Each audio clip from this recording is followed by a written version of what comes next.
Hey everyone, welcome back. In today's video, I'm going to show you how I made this delicious ogbono and okra soup. This is one of my favorite soup combinations, so let me show you how I make it. I'm going to start by cooking the meat. For this, I'm using a combination of goat meat and beef. Season the meat with a little onion, some knorr beef seasoning cubes, and of course salt. Add just a little bit of water, about a quarter cup, and I'm going to give this a mix to combine. Next, cover and allow to cook on low heat for about 5 to 10 minutes. For the soup, I'm also going to be using kpomo and shaki. Before using, make sure you wash your kpomo very well by scraping the inside to get rid of dirt and sand. I'm going to cook the kpomo and shaki together, and I'm going to season this with the same seasoning I used for the beef. And I usually like to cook this in a separate pot because the flavor is sometimes stronger and it takes longer to cook. I'll cover this and allow to cook until it's soft. Next, I'll check on the beef and goat meat, and I'll add more water, enough to cook the meat until it's soft. While the meats are cooking, it's time to prep the other ingredients. Here, I have some ground ogbono powder, and I'm going to add heated palm oil. The hot oil is going to help melt the lumps, as ogbono can be a bit lumpy when ground. Mix until you have a smooth paste. You can also do this in a pot on a stove on very low heat. Another way to do this is to add regular room temperature palm oil to the ogbono powder. Then put the bowl inside the pot where the meat is boiling, and the steam from the meat is going to help dissolve the ogbono. Moving on, I'm going to prep the other ingredient, which is the okra.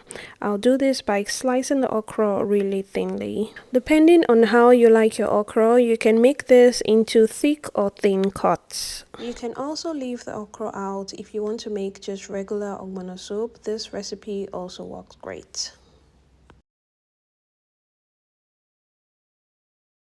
After cutting the okra, I just like to go through it with a knife a few times just to make the okra a bit smaller.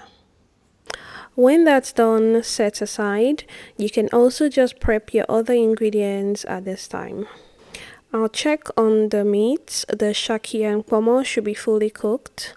I'll take this off the stove. The goat meat and beef is also cooked. Add the kpomo to the cooked goat meat and beef. At the last minute, I decided to no longer use the shaki. I'm going to save that for my egusi recipe I'll be posting later this week. So I also added some deboned bonga fish and water. If you're using dried smoked fish, you can also add it at this time. I'll season this with iru, also known as locust beans, some hot pepper, salt, and a little beef seasoning cube. I'll give this a very good mix and cover and allow this cook for about 5 minutes just so that all the ingredients can really come together.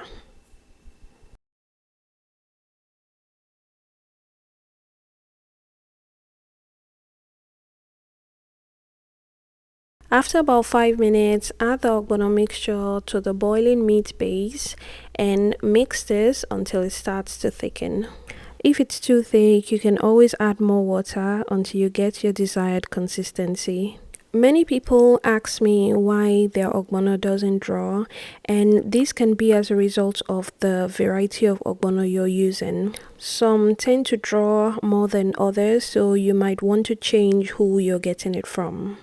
Another reason could be that the ogbono is old and stale, especially if it has a soapy taste. It could be that it's been stored for too long.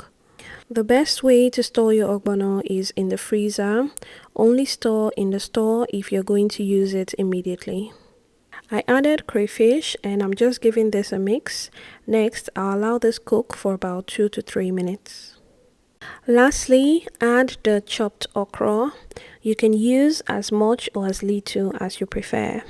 If you want it the regular way, you can leave the okra out, or you can check out my ogbono soup recipe on my channel. If you have any additional vegetables to use, you can also put it at this time. My favorite vegetable to use for ogbono is uziza leaf, so if you have that, definitely use it. I added some more okra and the ogbono was still looking a bit thick, so I added more water. After adding the okra, you don't want to cook for too long so you don't overcook the okra. So just cook it for an additional 2 to 3 minutes and it will be done. Personally, this is my desired consistency for ogbono. I don't like it too thick or too thin, so I'm going to turn off the heat and take this out. I'll be serving this with pounded yam, although I think eba works best for ogbono soup, but I really feel like eating pounded yam today, so that's what I'm having. I hope you enjoyed watching this. Don't forget to subscribe if you haven't done so already. Hit the notification bell so you get notified when I post new videos. Let me know if you make this. If you have any questions about this recipe, feel free to leave me a comment or send me an Instagram message. My Instagram name is Kiki Foodies. Thanks for watching and I'll see you in the next one.